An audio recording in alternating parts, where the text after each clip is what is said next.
پانی لے رہے ہیں، پلا رہے ہیں۔ کنویں کے پاس دو عورتیں، دو نوجوان بچیاں کنارے کھڑی ہیں۔ موسیٰ علیہ السلام نے دیکھا کہ اتنی بڑی بھیڑ، یہ بیٹیاں کنارے کھڑی ہیں، کب یہ پانی پئیں گی؟ کیا ان کا معاملہ ہے؟ ان کے پاس گئے اور کہا کہ ما خطبکما، تمہارا کیا معاملہ، یہاں کیوں کھڑی ہو؟ ان لوگوں نے کہا کہ جب سارے چرواہے اپنے اپنے جانوروں کو پانی پلا کر فارغ ہو جاتے ہیں، اس کے بعد ہم پانی پلاتی ہیں۔ اور یہ بھی کہا کہ وہ ابونا شیخ کبیر، اپنا عذر بتا دیا کہ ہمارے والد بہت بوڑھے ہیں، وہ پانی لینے نہیں آ سکتے۔ اس سوال کرنے سے پہلے کہ تم کیوں آئی ہو، گھر کا کوئی آدمی کیوں نہیں آیا، فوراً انہوں نے اس کی وجہ بیان کر دی۔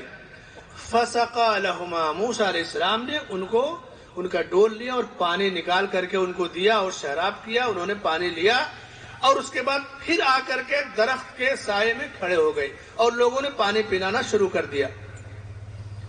اس کے بعد موسیٰ علیہ السلام نے اللہ سے دعا کی کہ اللہ، تو نے جو بہترین، میں تیرے دربار کا بہترین بھکاری اور محتاج ہوں، اللہ سے اس فضل کو بیان کیا کہ اللہ نے تم مجھے عطا کیا ہے اور میں نے اپنی ذات سے کسی کو فائدہ پہنچایا۔ جب آدمی کسی کا بھلائی کا کام کر دیتا ہے، ہمارے گڈو جمالی صاحب، میرا ان سے تعارف تو نہیں لیکن ان کی خوبیاں ہم لوگ پورے ملک میں اور باہر بھی سنتے ہیں کہ یہ بظاہر تو ایک ایم ایل اے ہیں، لیکن کتنے لوگ بتاتے ہیں کہ خیر کا کام، بھلائی کا کام، خدمت خلق کا کام، لوگوں کی امداد کا کام ان کے سامنے نہ کہتا تو بہتر تھا، لیکن موسیٰ علیہ السلام کا ذکر آیا اللہ کے شکرانے کے طور پہ کہ اللہ نے انہیں بھی یہ سعادت بخشی ہے، اللہ تعالیٰ ان کی نیکیاں قبول فرمائے۔ موسیٰ علیہ السلام نے اللہ کا شکریہ ادا کیا خدمت خلق پر۔ وہ دونوں بیٹیاں، اللہ نے فرمایا کہ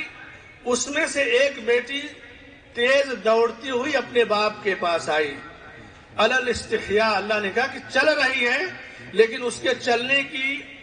جو رفتار ہے جیسے حیادار عورتیں چلتی ہیں اس طرح سے چل رہی ہے، تمشی علی الاستحیاء، اور اس کے بعد آ کر کہتی ہے کہ ان ابی یدعوک لیجزیک اجر ما سقیت لنا، میرے والد بلا رہے ہیں کہ آپ نے ہمیں جو پانی پلا دیا، اس بھیڑ سے بچا لیا، اس کی مزدوری عطا کر دیں۔ اور اس کے بعد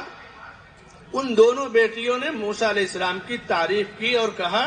کہ انہیں نوکری پر، ملازمت پر رکھ لیجئے، اس لیے کہ یہ بہت ہی طاقتور اور امانت دار ہیں۔ ان کے والد شعیب علیہ السلام نے پوچھا کہ تمہیں کیسے پتا کہ یہ نوجوان امانت دار بھی ہے اور طاقتور بھی ہے؟ بیٹیوں کے اندر شعور، حیا کے ساتھ ساتھ دور اندیشی، افراد شناسی،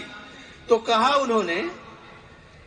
کہ طاقتور اس لیے ہے کہ کنویں کے پاس جو پتھر 10 آدمی مل کر نہیں اٹھا پا رہے تھے، انہوں نے اکیلے اٹھا دیا۔